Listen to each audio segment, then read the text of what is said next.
ভুলে গেলাম তো কয়েকটা জিনিস আনতে। থালাটা এখানে রেখে যাই, আজকে এই ঘরেই খাবো। পাখাটা বাড়িয়ে নিলাম, যা গরম পড়েছে। আবার একটু রোদ উঠলেই হলো, এত গরম বেড়ে যায়। যাকে মিষ্টির কৌটোটা ভুলে গেছিলাম, আর দইটা ভুলে গেছিলাম। একটা রসগোল্লা নিয়ে নিই, পরোটা তরকারির সঙ্গে রসগোল্লাটা ভালোই লাগবে। আর দইটা খাওয়া হচ্ছে না আমার দিনে, তাই ভাবছি পরোটার পাশে দইটাও খেয়ে নেব। রায়তা করলে ভালো লাগে, কিন্তু যেহেতু তরকারি আছে আর রায়তা করিনি, শুধু দই খেয়ে নিচ্ছি। দইটা একেবারে ভাতের পাশে খাওয়া হচ্ছে না, তো এই সময় মনে পড়েছে খেয়ে নিই, তখন না মনেই পড়ে না।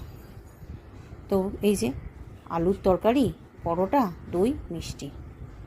এখন কি বসে বসে শুধু খাওয়া ছাড়া তো আমার কোনো কিছু নেই। মাঝে মাঝে একটু রান্না করি আর খেতে বসি।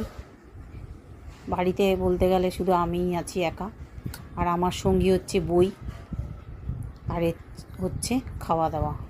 যেটা খাবো না করেও নিয়েই নিলাম। একটা খেয়েছিলাম, আরও কতগুলো রয়ে গেছিলো, ভাবলাম খাবো না, সবাইকে দিয়ে দেবো। কিন্তু তাও দেখলাম দেওয়ার পরেও কৌটোটা খালি হচ্ছে না, তা আবার একটা খেয়েই নিই। এই হিসেবে আবার খেতে শুরু